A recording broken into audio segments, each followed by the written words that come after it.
నమస్తే గ్రామసీమ news channel కి స్వాగతం। ఈ రోజు ముఖ్యాంశాలు చూద్దాం। పంచాయతీలో పనిచేస్తున్న కార్మికుల వేతనాలు గత సంవత్సర కాలంగా పెండింగ్ లోనే ఉంటున్నాయి। ప్రభుత్వాలను అడిగితే మేము నిధులు ఇస్తున్నామని చెప్తున్నారు, కానీ కార్మికుల అకౌంట్లో వేతనాలు పడడం లేదు।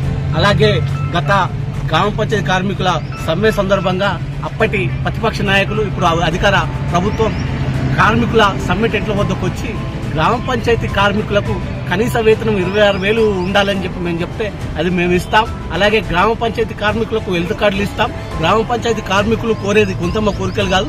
కాంగ్రెస్ ప్రభుత్వం అధికారంలోకి వస్తే మేము గ్రామ పంచాయతీ కార్మికుల్ని పర్మనెంట్ చేయడంతో పాటు కనీస వేతనం 26,000 చెల్లిస్తాం। అలాగే హెల్త్ కార్డులు ఇస్తాం, 10 లక్షల వరకు రిటైర్మెంట్ బెనిఫిట్స్ ఇస్తాం, 10 లక్షల వరకు ఇన్సూరెన్స్ సౌకర్యం కల్పిస్తామని హామీలు ఇవ్వడం జరిగింది।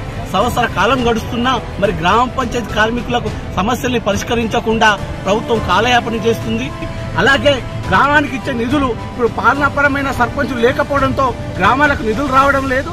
ఆ కారణంగా ఒక్కొక్క గ్రామ పంచాయతీలో 8 నుంచి 12 నెలల వేతనాలు పెండింగ్ లో ఉన్నాయి। మేము జిల్లా కలెక్టర్ గారిని, జిల్లా పంచాయతీ అధికారిని గారిని కలిసినా కూడా ఎలాంటి అది లేకుండా పోయింది। ఇప్పటికైనా ఆర్ శ్రీనివాస్ గారు స్పందించి వెంటనే ఆ పెండింగ్ వేతనాలు ఏవైతున్నాయో అవి క్లియర్ చేయాలి।